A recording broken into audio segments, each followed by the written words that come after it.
Assalamualaikum warahmatullahi wabarakatuh. Alhamdulillah hari ini kita bertemu kembali di mata kuliah logika dan algoritma. Nah, hari ini pertemuan keempat kita akan membahas mengenai struktur dasar algoritma. Nah, algoritma itu merupakan langkah-langkah penyelesaian masalah. Nah, dapat dibedakan menjadi beberapa struktur dasar, yaitu ada struktur urut atau disebut sekuensial atau runtunan. Nah, kemudian ada lagi struktur pemilihan atau selection, dan ketiga ada struktur pengulangan, repetition. Nah, yang pertama struktur runtunan atau sequence. Struktur runtunan adalah struktur yang digunakan untuk mengerjakan jenis program yang pernyataannya sekuensial atau berurutan.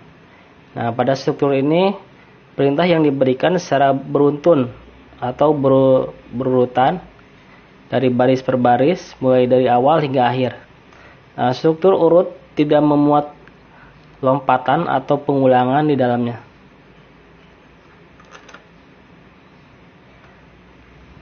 Nah, untuk instruksi dalam struktur urut ini memiliki karakteristik seperti misalkan setiap perintah dikerjakan satu persatu sebanyak sekali.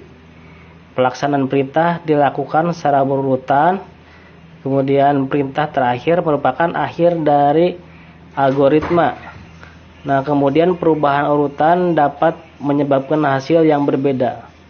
Nah, untuk struktur urutan dalam sains biasanya digunakan untuk melakukan perhitungan pada kasus yang melibatkan rumus sederhana dengan melibatkan operator perjumlahan, pengurangan, dan perkalian. Nah, di sini ada contoh. Nah, contoh di sini bisa dilihat di sini pseudocode dan ada flowchart. Nah, ketika dibuat di pseudocode, nah misalkan di sini algoritma persegi. Nah, algoritma persegi ini misalkan menghitung luas persegi panjang. Nah, kemudian di sini deklarasi variabel panjang, lebar, luas, real. Nah, kemudian dideklarasi read, kemudian panjangnya di read. Nah, kemudian dihitung luas sama dengan panjang kali lebar. Nah, kemudian menulis luas. Nah, kemudian di flowchartnya, nah mulai dari start, nah kemudian read panjang dan lebar, kemudian luas sama dengan panjang dikali lebar. Nah, kemudian tulis write luas, ya, kemudian berhenti. Nah, jadi seperti ini. Nah, nanti kita akan contohkan ya tuh untuk programnya. Nanti di contoh programnya akan disambit ya, akan diposting di Aido ya nanti. Nah, kemudian di sini misalkan algoritma ingin menghitung harga. Jadi ingin menghitung harga barang. Nah, pseudocode-nya misalkan mendeklarasikan variabel jumlah, variabel barang, harga, variabel jumlah harga, kemudian real. Nah, kemudian kalau di flowchart, nah, mulai dari start, kemudian read jumlah barang, kemudian harga barang. Nah, kemudian di pseudocode deklarasi menulis jumlah barang sama dengan read jumlah barang, write harga barang. Kemudian read harga barang, jumlah harga barang sama dengan jumlah barang dikali harga barang, write jumlah harga sama dengan jumlah barang. Nah, di flowchartnya jumlah harga sama dengan jumlah barang dikali harga barang. Nah, kemudian write jumlah harga barang, kemudian berhenti. Nah, itu untuk contoh dari sekuensial ya, yang berurutan. Nah, kemudian selanjutnya ada lagi struktur dasar pemilihan atau selection. Nah, struktur pemilihan adalah struktur yang digunakan pada program yang memerlukan proses pengujian kondisi untuk mengambil suatu keputusan apakah suatu baris perintah akan diproses atau tidak. Nah, pengujian kondisi ini dilakukan untuk memilih salah satu dari beberapa alternatif yang tersedia. Tidak semua baris program akan dikerjakan pada struktur ini, melainkan hanya baris yang memenuhi syarat saja. Nah, secara umum, perintah dalam struktur ini berjalan secara beruntun atau berurutan mulai dari perintah pertama hingga akhir. Nah, namun perintah dapat dibuat berpindah ke yang lain atau berhenti jika syarat yang ditentukan terpenuhi. Gitu. Nah, jadi nah, kemudian di sini untuk struktur selection di sini terbagi menjadi 4. Nah, ada if sederhana, if then else, if bertingkat, dan case. Nah, kalau if sederhana bentuk kondisinya jadi kondisi dan aksi gitu. Jadi aksi itu sebagai statement hanya akan dikerjakan jika kondisi terpenuhi benar atau true gitu. Nah, jika tidak memenuhi salah satu atau false, maka aksi tidak dikerjakan. Gitu. Jadi dia berurutan, tapi ada pilihan selection. Gitu. Nah, dia akan melakukan pekerjaan sesuai dengan apa yang diperintahkan gitu dari kondisi. Nah, contoh dalam kehidupan sehari-hari di sini. Jika Amir juara kelas, maka ayah membelikan motor. Nah, contoh di atas dalam algoritma dapat tuliskan sebagai berikut. Amir juara kelas, dan ayah akan membelikan motor. Gitu. Nah, jadi kalau tidak juara kelas berarti ya tidak ada proses yang kedua, berarti ayah tidak membelikan motor. Jadi prosesnya berhenti gitu. Kalau tidak, misalkan dia tidak juara ya berhenti. Jadi tidak ada pilihan yang selanjutnya. Nah, kemudian untuk menentukan bilangan terbesar dari dua buah bilangan. Nah, jika nilai X lebih besar dari nilai Y, maka tulis X. Nah, jadi kalau X lebih besar dari Y tulis X. Nah, berarti kalau tidak lebih besar dari Y, berarti tidak ditulis X gitu. Nah, berarti if X lebih besar dari Y, then write X gitu. Jadi fungsi if ya, selection. Nah, di sini contoh PCD code flowchart. Nah, di sini untuk mencari bilangan besar, nah misalkan di dalam flowchartnya pertama mulai, kemudian read X, Y.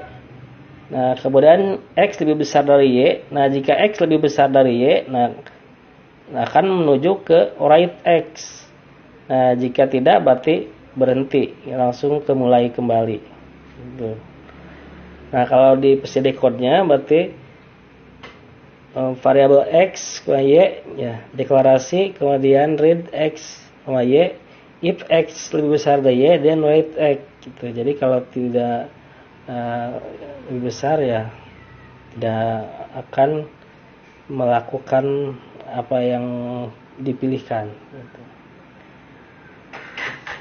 Nah, kemudian untuk menentukan penerimaan calon pegawai negeri. Nah, di sini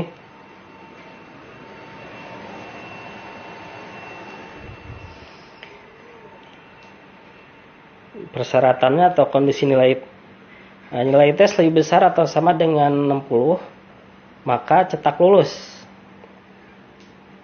Ya, jadi contoh itu bisa ditulis if nilai lebih besar 60, then write lulus gitu. Jadi akan tertulis lulus. Nah, kemudian kita lihat contoh PCD code dalam algoritma.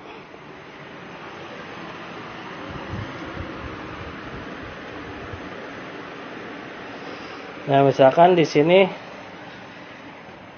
Di PCD code-nya deklarasi variabel nilai real, kemudian deskripsi read nilai, if nilai lebih besar 160 then write lulus. Nah kemudian dilihat di flowchart dari mulai kemudian read nilai, membaca nilai. Nah jika nilai lebih besar dari 60 maka dia akan ke Y, jadi akan menulis write lulus. Nah kalau tidak lebih besar dari 60 berarti dia akan T, berarti mulai kembali.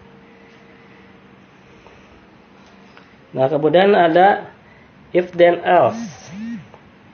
Nah bentuknya if kondisi then.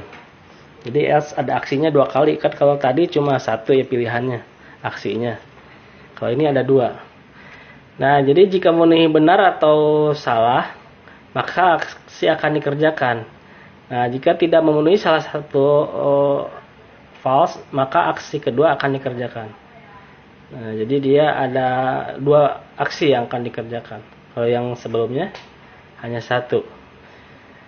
Nah, contoh dalam PCD code untuk bilangan terbesar dari 2 buah bilangan, jika nilai X lebih besar dari nilai Y, maka tulis X sebagai bilangan terbesar.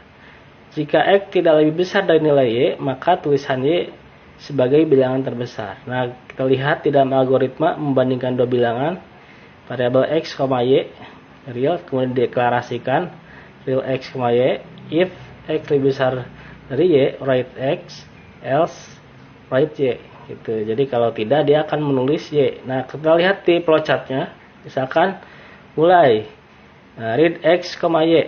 Nah kemudian di sini X lebih besar dari Y. Nah jika lebih besar dari Y jika X lebih besar dari Y maka dia akan lari ke Y. Nah akan menulis X.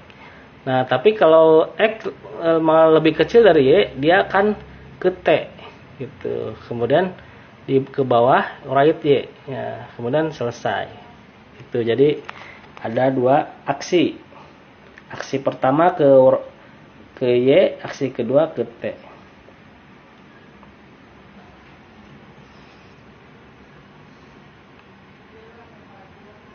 Nah, ini untuk menentukan penerimaan calon pegawai, ditentukan persyaratan atau kondisi nilai tes lebih besar atau sama dengan dari 60 maka akan cetak lulus. Jika nilai tes tidak lebih besar atau tidak sama dengan 60 maka cetak gagal.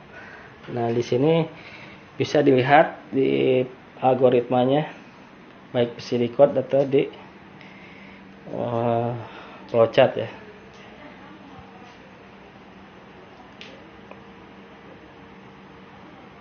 Nah, kemudian ada fungsi if yang bertingkat. Nah, kalau fungsi if yang bertingkat berarti di sini ada 3 aksi ya. Ada 3 aksi. Jadi pilihan ke-1, aksi kedua, nah yang terakhir ada ketiga.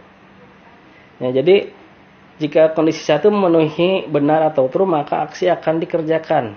Nah, jika kondisi 2 tidak memenuhi salah satu, maka aksi 2 akan dikerjakan. Nah, yang ketiga, jika kondisi N tidak memenuhi salah satu false, maka aksi ini akan dikerjakan. Jadi, misalkan ada pilihan 3. Misalkan yang pertama, jika nilai lebih besar dari 70, grade A, umpamanya.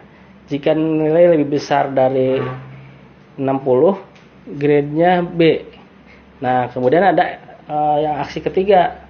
Jika nilai di bawah 60, grade-nya berarti C, gitu seperti itu. Jadi ada 3 kondisi. Nah, di sini bisa dilihat contoh soalnya.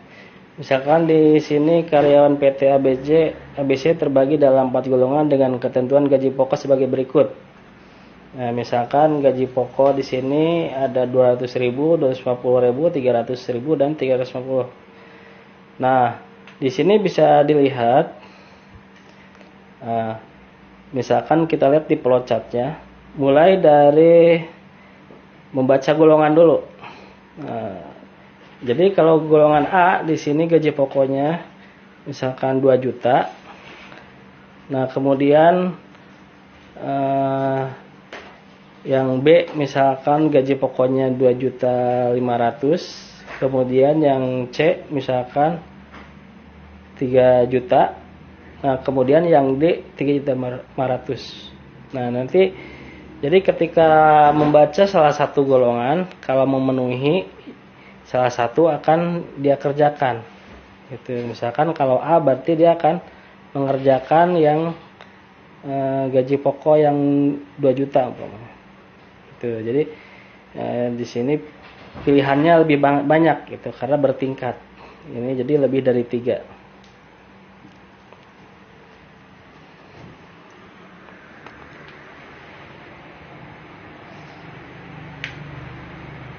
Nah, kemudian ada siwek dengan dukes.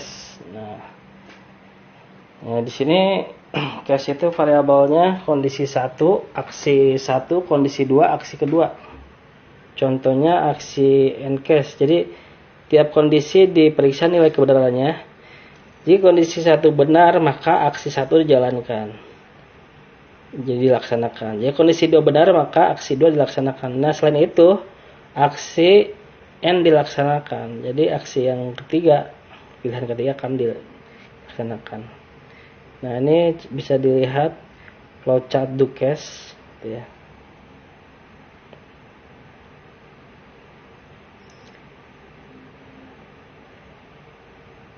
Nah, sampai di sini pertemuan hari ini. Nah, mudah-mudahan bisa dipahami. Nanti untuk latihannya akan saya tambahkan ya, ada linknya di lesson. Ya, sekian. Assalamualaikum.